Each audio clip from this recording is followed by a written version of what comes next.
안녕하세요. 정용호 강사입니다. 작년 12월 달에 교육부에서 2028학년도 대입 개편안을 발표를 했습니다. 대입자가 들어갔잖아요. 그러니까 그럼 고등학생들한테 적용되는 이라고 생각하실 수 있는데 아닙니다.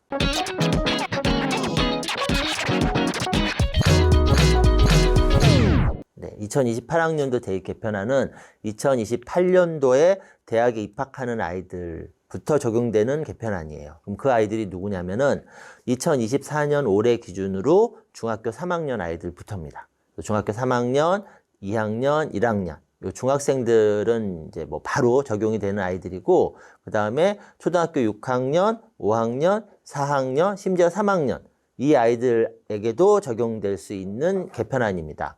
자, 왜 그러냐면 이 2028학년도 대입 개편안은 2022 개정 교육과정에 적용되는 거거든요. 네. 그런데 2022 개정 교육과정 전 교육과정이 뭐냐면 2015 개정 교육과정이에요.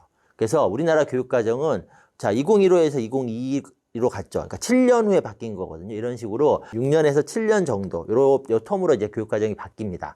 네, 그래서 한 6에서 7년 정도의 아이들한테 적용되는 것이다 라고 보시면 되고, 자, 그러니까 올해 기준으로 초등학교 6학년, 5학년, 4학년, 3학년 이 아이들한테도 적용되는 안이기 때문에 이 학년 아이들의 부모님들은 반드시 이 2028년 대입 개편안을 알고 계셔야 돼요. 제 영상을 보시는 분들은 특히나 우리 아이들을 위해서 조금 더 노력하시는 우리 부모님들이시잖아요. 뭐 어떤 책을 골라줄 것인지, 공부를 어떻게 시킬 것인지 이렇게 더 공부하고 노력하시는 그런 부모님들, 훌륭한 부모님들이시잖아요. 그래서 저는 그런 부모님들이 기왕이면 시행착오 잘 피하시면서 잘 진행되시기를 바라는 마음에 2028년 대입 개편안의 핵심을 좀 전해드리고자 합니다. 자, 빨리 결론을 말씀드리면 교육부에서 발표한 2028학년 대입 개편안의 핵심은 내신, 서술형, 논술형 강화입니다. 이거를 아예 외우셨으면 좋겠어요.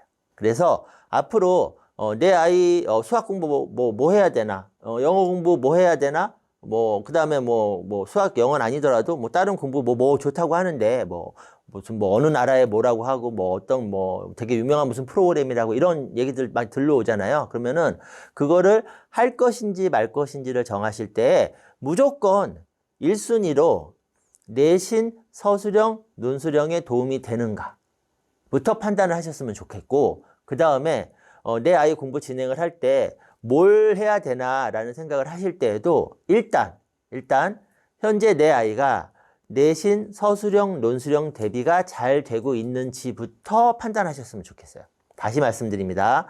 앞으로 적용되는 2028학년도 대입 개편안의 핵심은 내신, 서술형, 논술형 강화입니다. 그래서 아이 공부에서 가장 먼저 해야 될 것은 무엇이냐면 내신, 서술형, 논술형 대비 능력을 기르는 거예요. 이게 가장 중요합니다. 그래서 무엇을 시킨 것인가를 판단하실 때에도, 그리고 시켜도 되는지를 판단하실 때에도 얘부터 생각을 하셨으면 좋겠다. 이렇게 말씀을 드리고, 왜 내신, 서술형, 논술형이 1순위인지까지 얘기하면 너무 길어지거든요. 너무 길어지니까 그거는 혹시 이제 다음에 기회가 되면 말씀을 드리고, 그러면 어떻게 대비를 해야 되는지 요거를 말씀을 드릴게요. 자, 첫 번째는 문해력입니다. 네, 저는 늘 강조합니다. 네, 문해력이 안 되면 아무 공부도 안 됩니다. 그래서 무조건 문해력을 잡으셔야 되고요. 두 번째는 영어가 아니에요. 수학입니다. 수학을 잡으셔야 됩니다. 네, 근데 그 수학 중에도 내신 수학을 잡으셔야 됩니다. 내신 수학. 그러니까 사고력이 빠지는 거예요. 사고력 수학 빠지는 거고요. 경시대에 빠집니다. 네, 내신 수학을 잘해야 됩니다. 그리고 내신 수학을 잘한다는 건 뭐냐면 교과서 공부 완벽하게 해야 됩니다. 앞으로 교과서 공부 완벽하게 하고, 그 다음에 연산은 할 줄 알면 되고요. 그 다음에 그럼 문제집 뭐 풀어야 될까요? 내신 대비 문제집.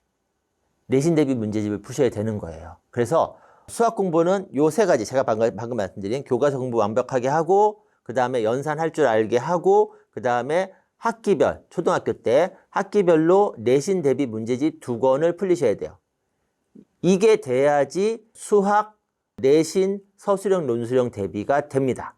네, 요것부터 하셔야 됩니다. 요것부터. 자, 그 다음에 문해력이 돼야지 수학이 아닌 과목들 있죠. 국어, 그 다음에 사회, 그 다음에 과학, 역사. 네, 이런 과목들의 교과서 학습이 가능해져요. 그래서 독서는 더 중요해집니다. 앞으로 독서는 더 중요해지기 때문에 그래서 1순위를 독서를 놓으시고 2순위를 수학을 놓으시고 네. 그 다음에 3순위로 영어를 놓으시고요.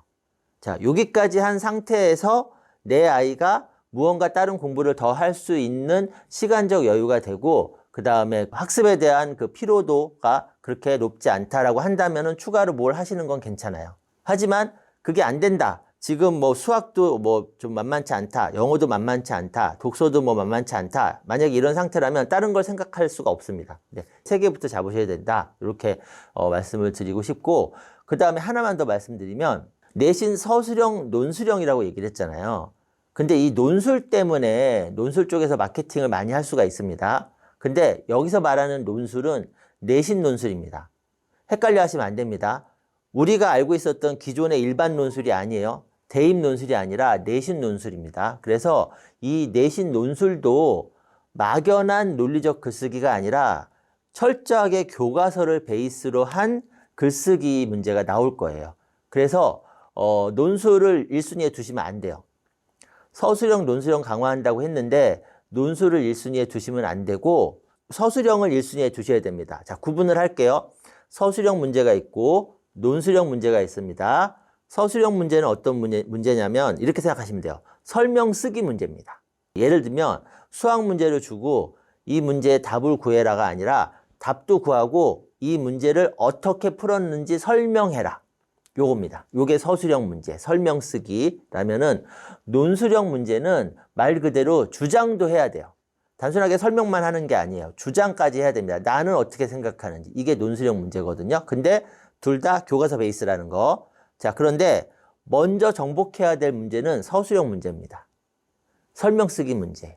이거를 할 수 있어야지 그 다음 단계인 주장 글쓰기인 논술형 문제도 할 수 있게 돼요. 그러니까 두 가지를 동시에 생각하지 마세요. 네. 논술형 문제는 일단 머릿속에서 지우세요. 머릿속에서 지우시고 얘부터 잡으셔야 돼요. 자, 우리나라에 있는 초등학교 5, 6학년, 그 다음에 중학교 아이들 중에서 과목별 서술형 문제, 설명 쓰기 문제, 주장 쓰기 말고요. 과목별 서술형 문제를 만만하게 잘 풀어내는 아이들이 몇 %나 될 것 같으세요? 20%도 안 됩니다. 10% 될까 말까 해요.